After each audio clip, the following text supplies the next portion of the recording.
Taming Uncertainty in a Complex World. I'm Dr. Samuel Allen Alexander, mathematician and philosopher, still here, reading the article Taming Uncertainty in a Complex World, The Rise of Uncertain Quantification, a tutorial for beginners by Chen, Stephen Wiggins, and Marios Andreou.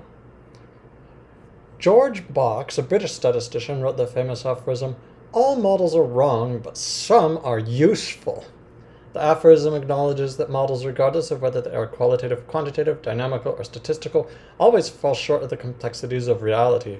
The ubiquitous imperfections of models come from various sources, including the lack of a perfect understanding of nature, limited spatio-temporal model resolutions due to computational power, inaccuracy in the initial and boundary conditions, etc.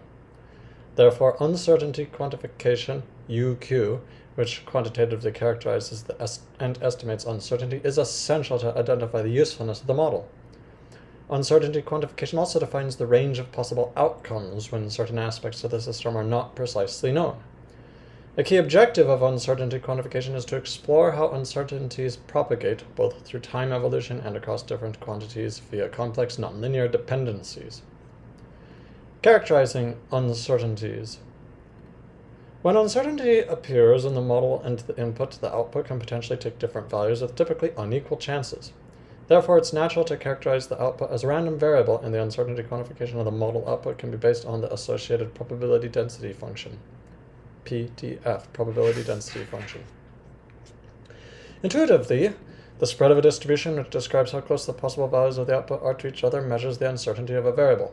If a probability density function is Gaussian, variance is a natural indicator describing the spread. Therefore, the uncertainty associated with the three Gaussian distributions is expected to increase from panel A to panel C in Figure 1. Figure 1. Quantifying the uncertainty using Shannon's entropy for Gaussian and non-Gaussian distributions. In all panels, the x-axis spans 20 units. They're talking about from panel A to panel C, the uncertainty associated is supposed to increase.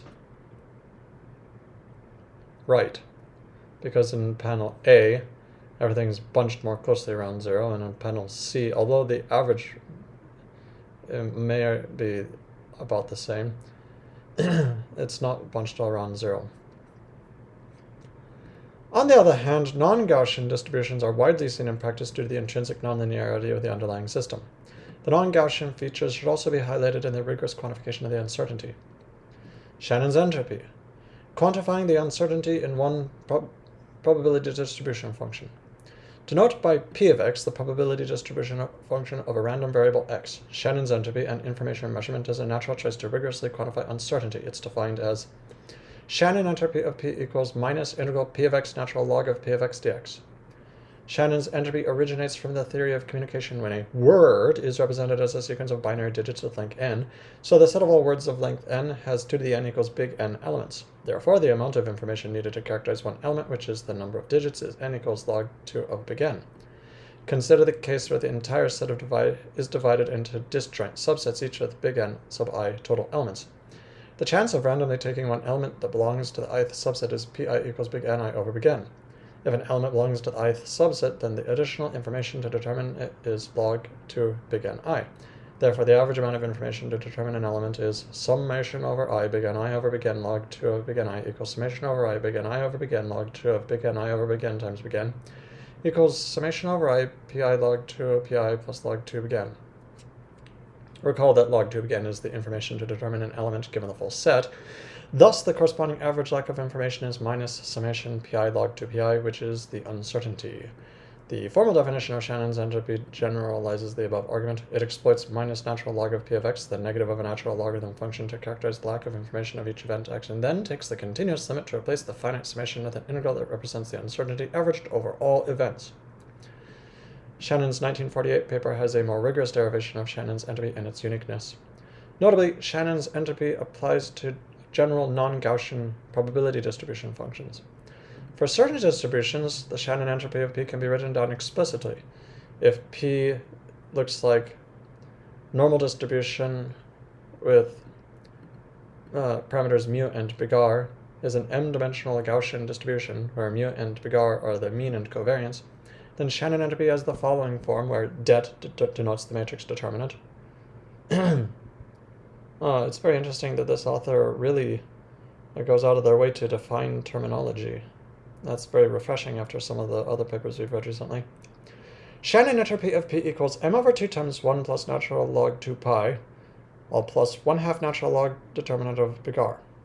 In the one-dimensional situation, this equation implies that the uncertainty is uniquely determined by the covariance and is independent of the mean value, consistent with the intuition. Therefore, Shannon's entropy confirms that the uncertainty increases from panel A to panel C in the figure, and the uncertainty has the same value in panels A and D.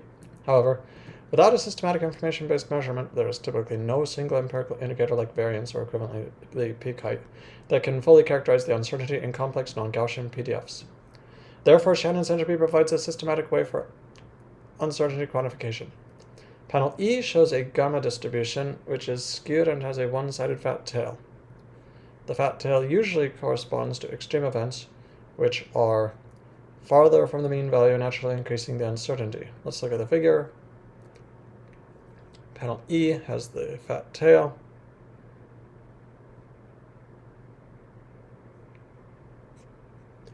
Therefore, despite the same peak height of the two probability distribution functions in panels E and F, the fat-tailed gamma probability distribution function has a larger entropy. Relative entropy. Measuring how one probability distribution is different from another. In many practical problems, the interest lies in estimating the lack of information in one distribution, P of gamma of x, related to another, P of x. Typically, P of x is associated with a full probabilistic model, while P of gamma of x comes from a reduced order approximate model.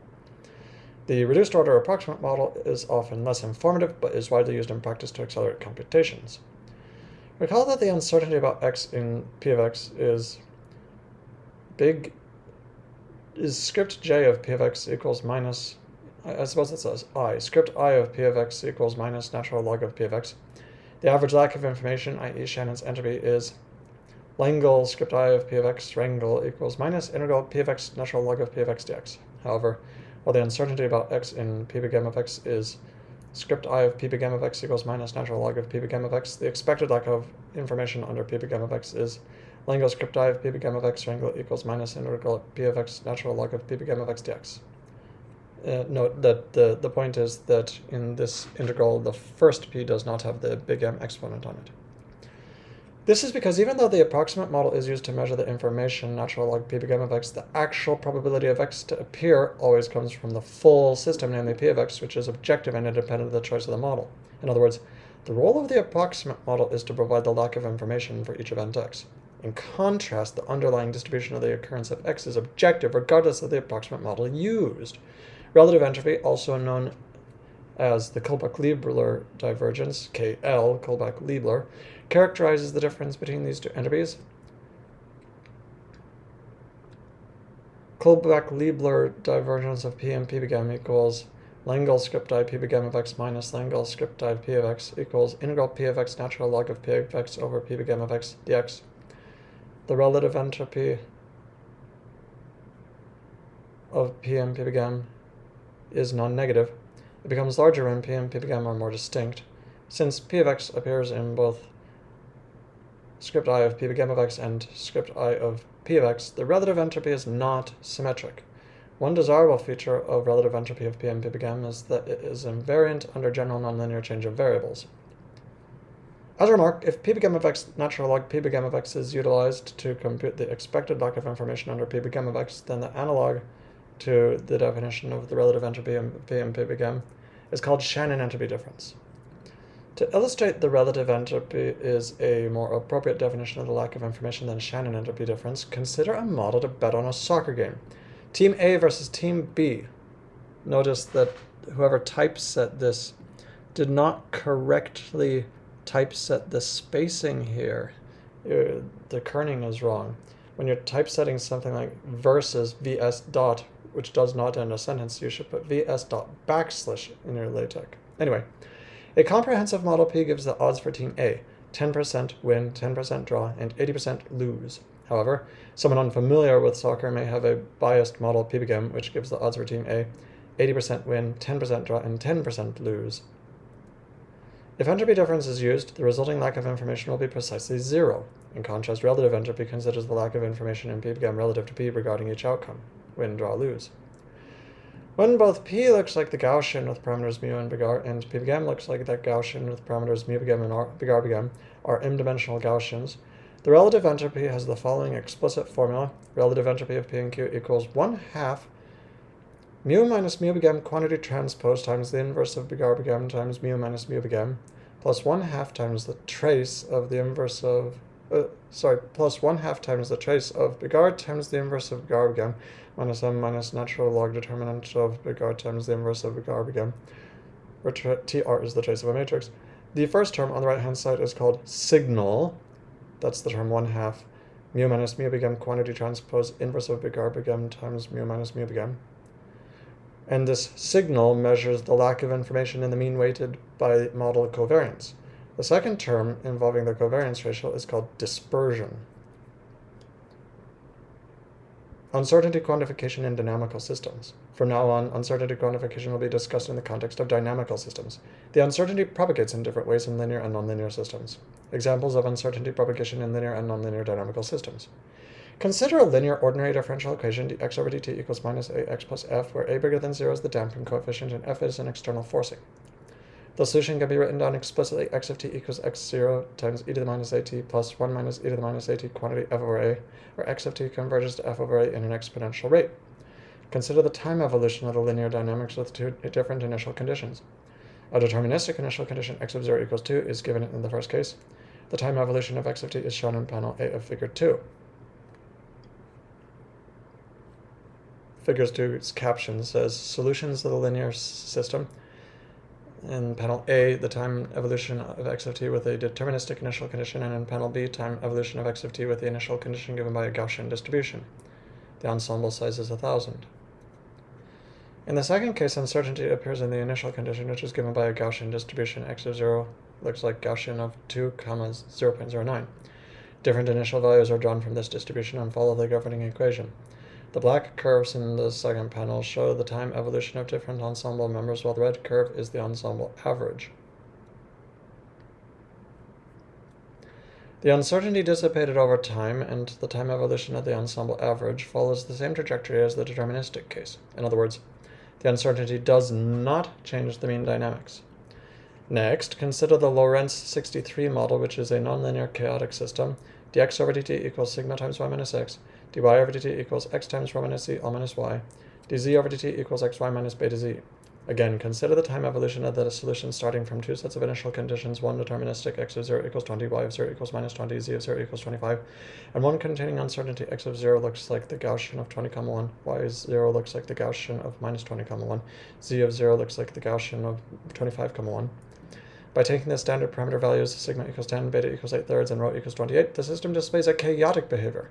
Panel A of figure 3 shows the attractor of the system, which resembles a butterfly. Let's take a look. Figure 3, the caption says, solutions of the nonlinear chaotic Lorentz 63 model. On the left, the Lorentz attractor, which indeed looks sort of like a weird butterfly if the butterfly's wings were old vinyl records. Panel B shows the time evolution of z of t starting from the deterministic initial condition. Looks sort of like something you'd expect if a medical device was attached to you reading some heartbeat or something. In contrast, the black curves in panel C show ensemble members starting from different values drawn from the given initial distribution, while the red curve is the ensemble average. And we note that the red curve looks very different from in panel B.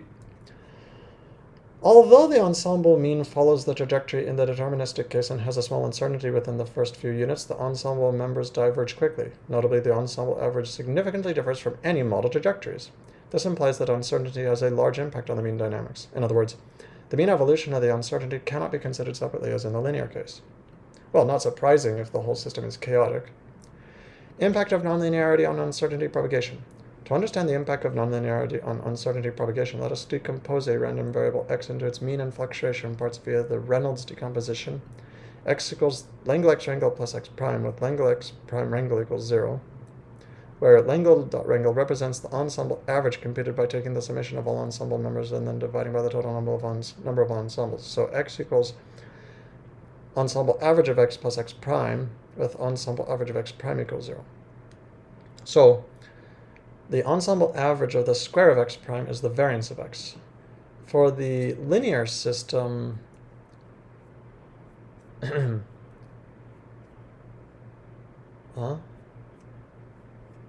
refer to equation 2, but that's clearly not what they meant to refer to. So for the linear system described above, taking the ensemble average leads to the mean dynamics d ensemble average of x over dt equals minus a ensemble average of x plus f, which implies the time evolution of the mean ensemble average of x is not affected by the uncertainty described by the fluctuation part. However, the situation becomes very different if nonlinear terms appear in the dynamics.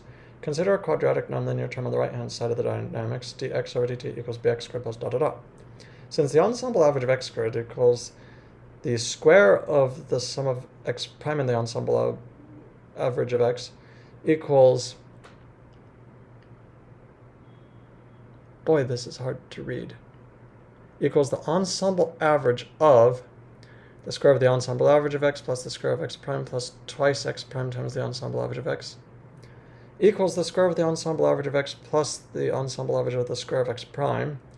Taking the ensemble average leads to the rate of change of the ensemble average with respect to time equals b times the square of the ensemble average of x plus b times this ensemble average of the square of x prime plus dot dot dot, which indicates that the higher order moments containing the information of uncertainties affect the time evolution of the lower order moments, e.g. the mean dynamics, via nonlinearity. It also reveals that the moment equations for general nonlinear dynamics will never be closed. In practice, approximations are made to handle the terms involving higher order moments in the governing equations of the lower order moments to form a solvable closed system. In chaotic systems, small uncertainties are quickly amplified by positive Lyapunov exponents, making an accurate state forecast / estimation challenging. Challenging to say the least if it's chaotic. Additional resources can be combined with models to facilitate uncertainty reduction in state estimation. Uncertainty reduction via data assimilation, DA, data assimilation. Model and observational data are widely utilized to solve practical problems. However, neither model nor observation is close to perfect in most applications. Models are typically chaotic and involve large uncertainties. Observations contain noise and are often sparse, incomplete, and indirect. Nevertheless, when a numerical model and observations are optimally combined, the estimation of the state can be significantly improved. This is known as data assimilation, or DA. Data assimilation was initially developed in numerical weather prediction, which improves the initialization for a numerical forecast model. And by the way, I was a weather forecaster for a couple of years, starting at age 18, employed by the United States Air Force. I was an active duty service member. Since then, the authors continue, data assimilation has become an essential tool for many applications, including dynamical interpolation of missing data, inferring the unobserved variables, parameter estimation, assisting control and machine learning, etc. Denote by U the state variable and V equals GU plus epsilon, the noisy observation, with G the observational operator and epsilon a random noise. The underlying principle of data assimilation is given by Bayes' theorem. Probability of U given V is asymptotic to probability of U times probability of V given U, or rather proportional to. In this equation, Bayes' formula, the probability of U is the forecast distribution by using a model built upon prior knowledge. So I guess that P of U should be pronounced prior of U. Oh, they even wrote that in the little under braces here. Let me read formula 15 again. The posterior of U given V is proportional to the prior of U times the likelihood of V given U. P of U is the forecast distribution by using a model built upon prior knowledge, while P of V given U is the probability of observation under the model assumption. Their combination is the conditional distribution of U given V, which is called the posterior distribution. Notably, due to the additional information from observation, uncertainty is expected to be reduced from the prior to the posterior distribution. Assume the prior distribution, prior of U, looks like Gaussian mu f big RF, and the observational noise with variance R0, RO are both Gaussian. Plugging these in, it is straightforward to show that the posterior distribution of U given V is Gaussian with parameters mu a and big R a, the posterior mean mu A and covariance big R A can be written down explicitly as mu A equals big I minus big Kg quantity mu F plus big Kv. Big R A equals big I minus big Kg quantity big R F, where big I is an identity matrix of size m by m, with m being the dimension of U, and big K is given by big K equals big R F G transpose times the inverse of G big R F G transpose plus RO. Now consider the case with m equals 1 and G equals 1. Then all three distributions are one-dimensional Gaussians, and the observation equals the truth plus noise. In such a case, big K equals big RF over big RF plus R super O in the closed interval from 0 to 1, and mu A becomes a weighted summation of the prior mean and the observation, with the weights being 1 minus big K and big K respectively. When the observational noise is much smaller than the prior uncertainty, i.e. R super 0 is much less than big RF, the posterior mean almost fully trusts the observation since big K is approximately 1. In contrast, if the observation is highly polluted, i.e. R super 0 is much bigger than big RF, then big K is approximately 0, and the observational information can almost be ignored, and the posterior mean nearly equals the prior mean. Essentially, the weights are fully determined by the uncertainties. On the other hand, the posterior variance big RA is always no bigger than the prior variance big RF, indicating that the observation helps reduce the uncertainty. Panels A through B in Figure 4 validate the above conclusions. Figure 4, the caption says posterior distribution from base formula with mu F equals 1, big R F equals 1, and M equals 1. Panels A through D have the probability distribution functions with different observational uncertainty R super O and number of observations big L. To keep the figure concise, the probability distribution functions corresponding to the big L equals 5 or 10 noisy observations are omitted from panels C through D. In panel E, the asymptotic behavior of the posterior mean mu A and the posterior variance big R A as a function of big L. Due to the randomness of observations, the shaded area shows the variation of the results with 100 sets of independent observations for each fixed big L.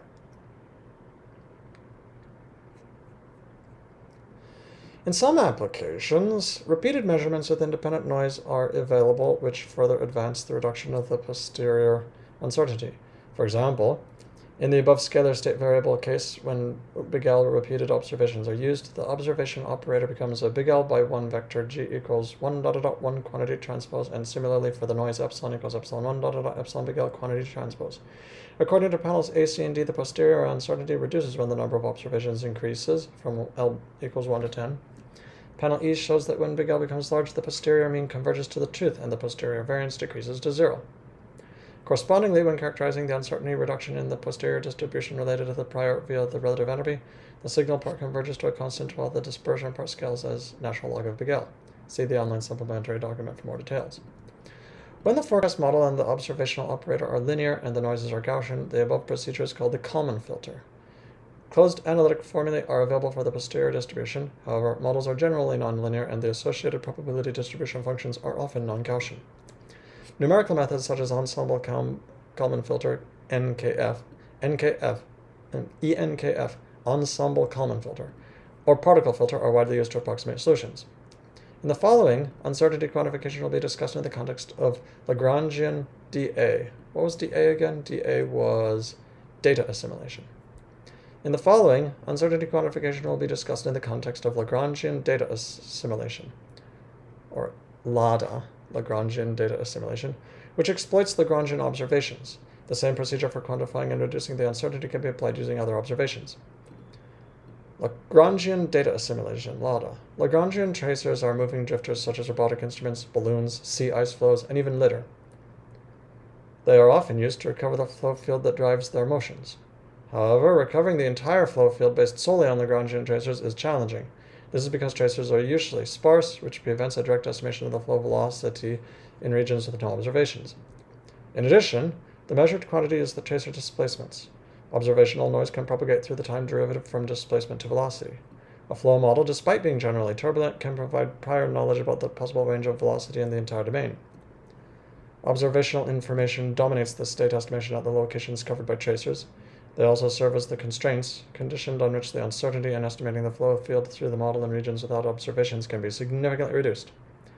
Lagrangian data assimilation is widely used to provide a more accurate recovery of the flow field, facilitating the study of flow properties. We actually used to do this by hand back in the weather squadron, writing on charts. Anyway, for simplicity, assume the tracer velocities are equal to the underlying flow field. The Lagrangian data assimilation scheme consists of two sets of equations, one for the observational process and the other for the flow model, described as follows. The observational process, dxl over dt equals u of xlt plus sigma x big W dot L, L equals 1 dot dot big L. I suppose that dot must mean derivative. That's Newtonian derivative notation. Flow model, later they say big W dot L is a white noise. I don't know why they have the dot there. Anyway, flow model, partial u over partial t equals kf of ut, where big L is the number of tracers and big W dot L is a white noise representing the observational noise. Each xl is a two-dimensional vector containing the displacements of the lth tracer, and u is the two-dimensional velocity field, e.g. the surface of the ocean. Notably, the flow velocity in the observational process is typically a highly nonlinear function of displacement, making the Lagrangian data assimilation a challenging nonlinear problem. Of course, when we were doing this by hand, we didn't actually do any mathematics. We were literally doing it by hand using just purely intuition. Uncertainty quantification in Lagrangian data assimilation. One important uncertainty quantification topic in Lagrangian data assimilation is quantifying the uncertainty reduction in the estimated flow field as a function of the number of tracers big L. The comparison is between the posterior distribution from Lagrangian data assimilation and the prior one. The latter, the prior, is the statistical equilibrium solution, i.e. the attractor of the chaotic flow model. It is the best inference of the flow field in the absence of observations. With two distributions involved in the comparison, the relative entropy is a natural choice to measure the uncertainty reduction. Under certain conditions, closed analytic formulae are available for finding the posterior distribution for the nonlinear Lagrangian data assimilation problem, which allows for using rigorous analysis to quantify the uncertainty reduction for the long-term behavior. By applying equation 7 above, it can be shown that the signal part of the relative entropy converges to a constant as big L goes to infinity, where the posterior mean mu is replaced by the true flow field. This is intuitive, as the tracers become dense in the domain and the observational error cancels off at each location when big L goes to infinity. On the other hand, the dispersion part in said formula will never converge. Instead, it grows at natural log of big L. Although it confirms that deploying extra tracers will always bring additional information, the increment of the uncertainty reduction will decrease as big L becomes large. Specifically, the logarithm dependence on big L implies that reducing the uncertainty by a fixed amount requires an exponential increase in the number of tracers. This means, in practice, once the information gain reaches a certain level, there's no need to continue deploying tracers as the uncertainty reduction from the additional tracers becomes marginal. Which again makes perfect sense. If the whole sky is saturated with weather balloons, you don't get really any more data by adding another one. Figure 5 shows a numerical simulation that validates the theoretical conclusion. The role of uncertainty in diagnostics, parameter estimation. First, let's look at Figure 5. Figure 5, the caption says, uncertainty quantification in Lagrangian data assimilation in panel A, on the top left, uncertainty reduction in the signal and dispersion parts as a function of big L. And we see that as big L gets big, the uncertainty tapers off and approaches a constant value, or looks constant. I suppose it grows logarithmically. Panels B through E comparing the true flow field with the recovered ones using 2, 10, and 30 tracers. Oh yes, these charts here, aside from the color, those look exactly like we used to draw in the weather squadron. Anyway, the role of uncertainty in diagnostics, parameter estimation. Consider the following two-dimensional model: dx over dt equals ay, dy over dt equals bx, which is a linear system with respect to both the parameter theta equals the transpose of ab and the state variable transpose of xy. Assume the observational data of x and y and their time derivatives x dot equals dx over dt and y dot equals dy over dt are available at time ti for I equals 1 through big I. Define a matrix big Mi equals the 2x2 matrix yi 0, 0, xi, which takes values at time ti. To estimate the parameters theta, linear regression can be easily applied to find the least squares solution. Theta equals the inverse of summation over I big Mi transpose big Mi times summation over I big Mi transpose Zi, where Zi equals the transpose of xi dot yi dot. Writing down the component-wise form, we get A equals the inverse of summation over I yi squared times summation over I yi times the derivative of xi. Now consider a different situation where only xi and xi derivative are observed. This is typical in many applications where only partial observations are available. Since estimating the parameter a requires the information of y, the state of y at each time ti needs to be estimated, which naturally introduces uncertainty. Assume that estimated state of yi is given by a Gaussian distribution, and yi is written into the Reynolds decomposition form as yi equals the ensemble average of yi plus yi prime. The parameter estimation problem can be regarded as repeatedly drawing samples from the distribution of yi, plugging them into the formula A equals the inverse of summation over I yi squared times summation over I yi derivative of xy, and then taking the average for the evaluation of the terms involving yi to reach the maximum likelihood solution. In light of the fact that the ensemble average of yi squared equals the square of the ensemble average of yi plus the ensemble average of the square of yi prime, the above procedure essentially gives the following modified version of the formula for A, namely A equals the inverse of the summation over I of the square of the ensemble of yi plus the ensemble average of the square of yi prime, all times the summation over I of the ensemble average of yi times the derivative of xi, where the term ensemble average of the square of yi prime arrives due to the average of the nonlinear function yi squared. This is somewhat surprising at a glance, since the underlying model is linear. Nevertheless, the formula we just got is intuitive. Consider estimating A from the derivative of x equals AYI with data at only one time instant ti. If yi is not 0, is deterministic, then A equals derivative of x over yi. If yi contains uncertainty and satisfies a Gaussian distribution, then the reciprocal distribution, derivative of x over yi, is no longer Gaussian. The variance of yi affects the mean value, ensemble average of derivative of x over yi, which is different from the derivative of x over the ensemble average of yi. Following the same logic as the square of yi on the right-hand side of the least squares solution is nonlinear, the additional term ensemble average of the square of yi prime appears, which affects the parameter estimation skill. Therefore, uncertainty can play a significant role even in diagnosing a linear system where nonlinearity appears in the diagnostics, parameter estimation formula.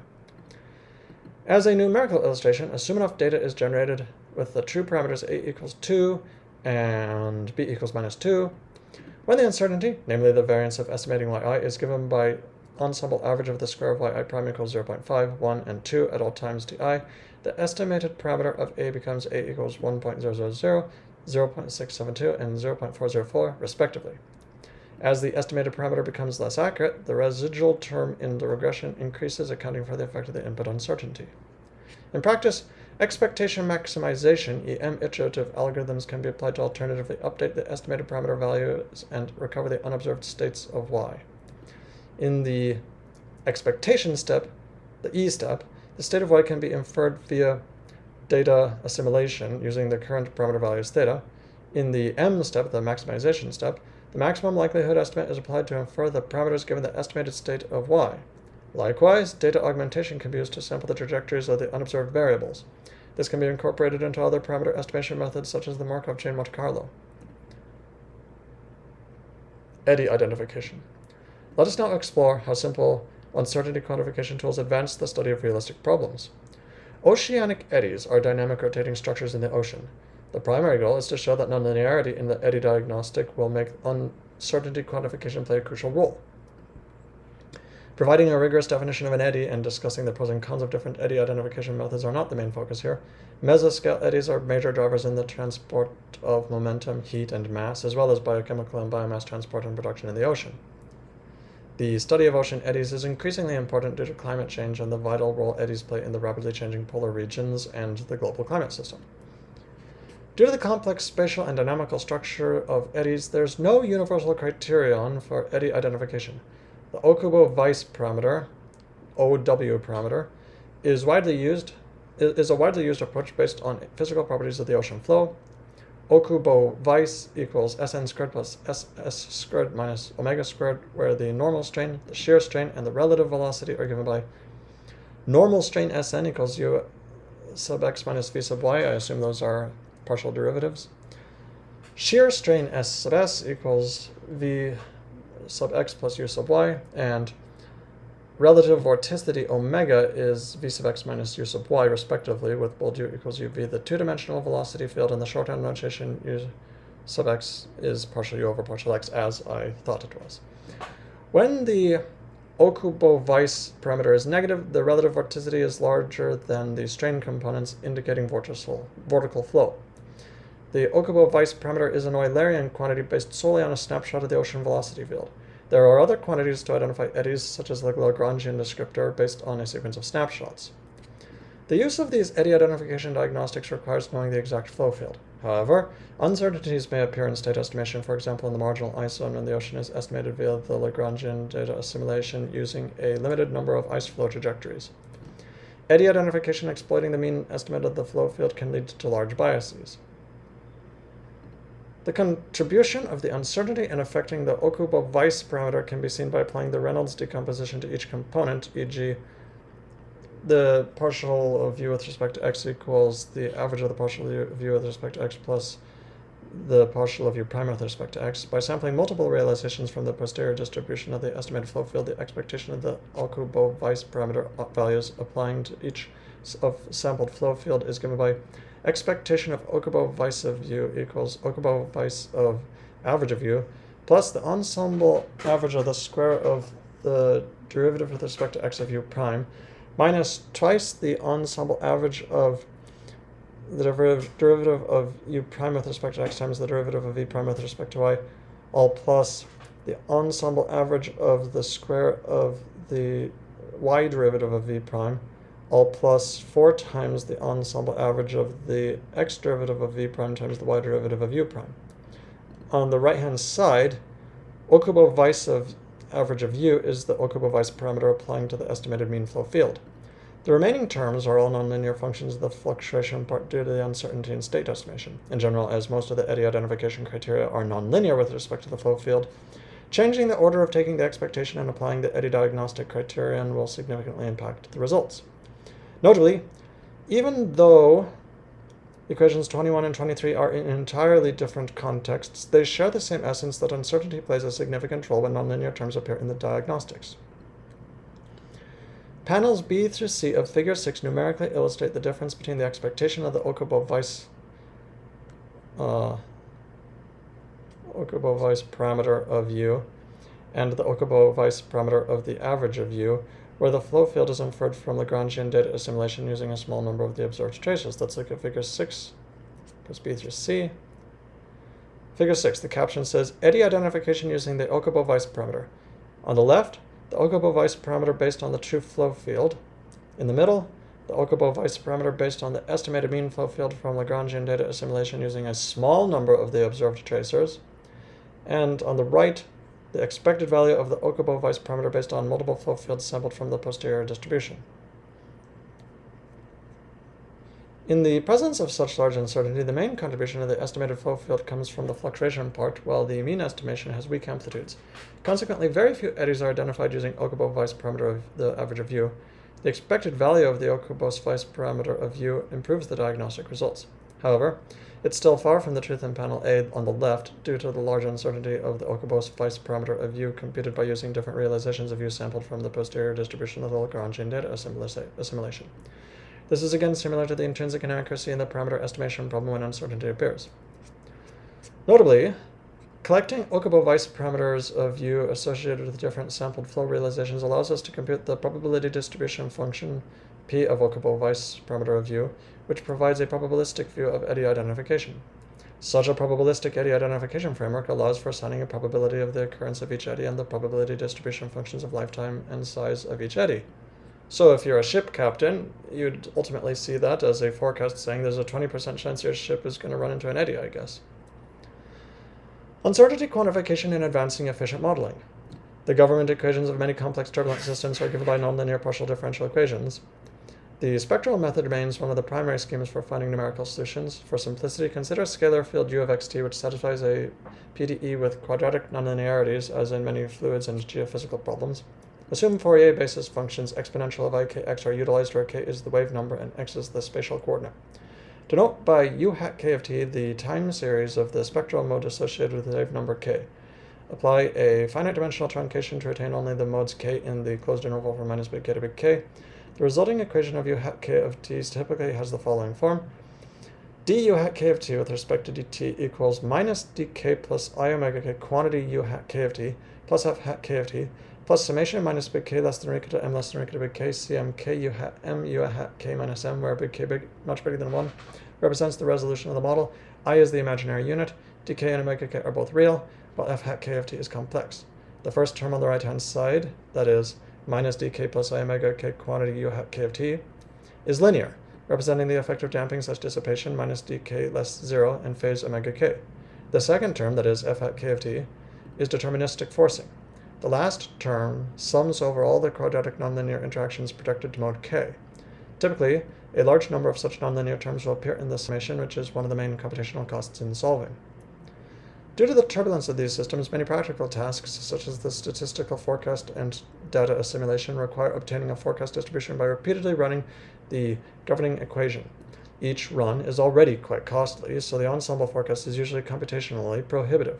Therefore, developing an appropriate stochastic surrogate model is desirable, aiming to significantly accelerate computational efficiency. Stochasticity can mimic many of the features in turbulent systems. Since the goal is to reach the forecast statistics instead of a single individual forecast trajectory, once appropriate uncertainty quantification is applied to guide the development of the stochastic surrogate model, it can reproduce the statistical features of the underlying nonlinear deterministic system. In many applications, a large portion of the energy is explained by only a small number of the Fourier modes.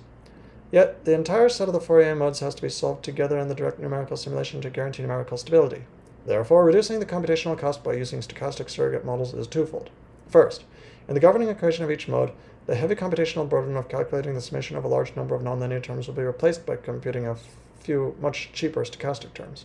Second, as the governing equation of each mode becomes independent when the nonlinear coupling is replaced by the stochastic terms, only the leading few Fourier modes need to be retained in such an approximate stochastic system, saving a large amount of computation storage.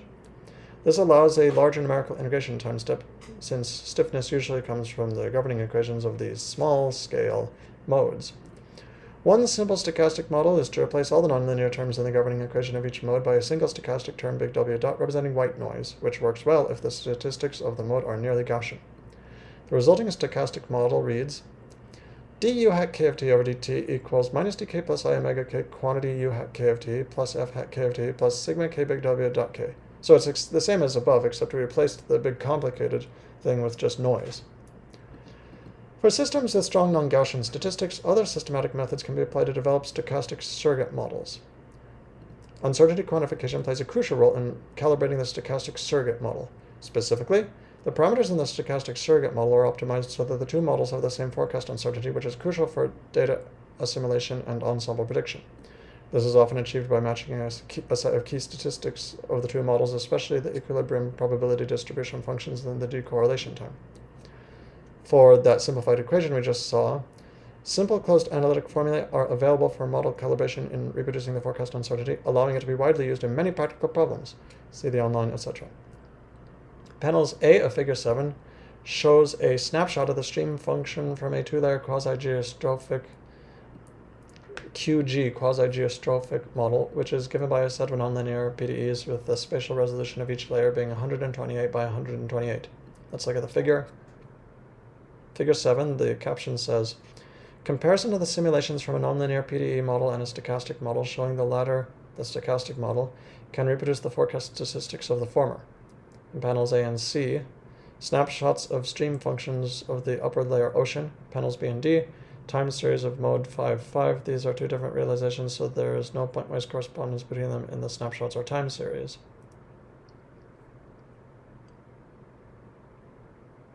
Interesting.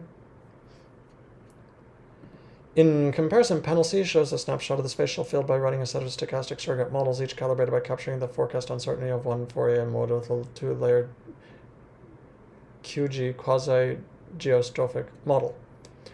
Although the spatial resolution is only 23 by 23, which contains less than 2% of the total number of modes, the spatial field is qualitatively similar to the quasi-geostrophic model. Panels B and D in the figure show the time series of Fourier mode 5 associated with the two models. They behave similarly as they have the same temporal correlation and probability distribution functions. An additional example of using the stochastic model to approximate the KdV equation can be found in a 2019 paper. Conclusions. This paper exploits simple examples to provide the basic concepts of uncertainty quantification. It does not aim to provide a single comprehensive definition, as various communities currently have different interpretations of uncertainty quantification. Nevertheless, the information quantities in equations 1 and 6 are natural measurements, so that was the Shannon information and some other information measure, a less useful one in equation 1. Nevertheless, the information quantities we discussed are natural measurements to quantify the uncertainty. As a developing field within applied mathematics and interdisciplinary research, uncertainty quantification continues to evolve. One of the goals of this paper is to offer new insights into how these ideas can be applied across different fields, helping to reveal the commonalities and practical advantages of diverse approaches. As uncertainty is ubiquitous, incorporating uncertainty quantification into analysis or strategic planning is essential to facilitate understanding nature and problem solving in almost all disciplines. Uncertainty quantification has become an important tool in tackling observational data, forecasting turbulent systems, and in studying inverse problems. Basically, these last paragraphs, they're just begging for money. Uncertainty quantification is not a standalone subject. It strongly relates to and advances the development of new techniques for mathematical reasoning, computational algorithms, effective modeling, data analysis, machine learning, and various applications. The areas in science, engineering, and technology requiring careful uncertainty quantification are rapidly expanding and demand new ideas for coping with challenging issues. Acknowledgements. Non, Chen, and Marios Andreou are grateful to acknowledge the support of the Office of Naval Research and the Army Research Office. Stephen Wiggins acknowledges the financial support provided by an EPSRC grant and the support of the William R. Davis 68 Chair in the Department of Mathematics at the United States Naval Academy. The authors thank Dr. Jeffrey Covington for helping with some of the figures. Wow, this was a fantastic paper, very readable, and I feel like I got a lot of insight into this, and it really brought back some fun memories from when I was a very, very young man, when I was drawing these weather charts by hand, just using intuition rather than mathematical formulae, back in the Air Force Weather Squadron. Very interesting paper. My name is Dr. Samuel Allen Alexander. Please like, comment, and subscribe. I'll see you in the next video.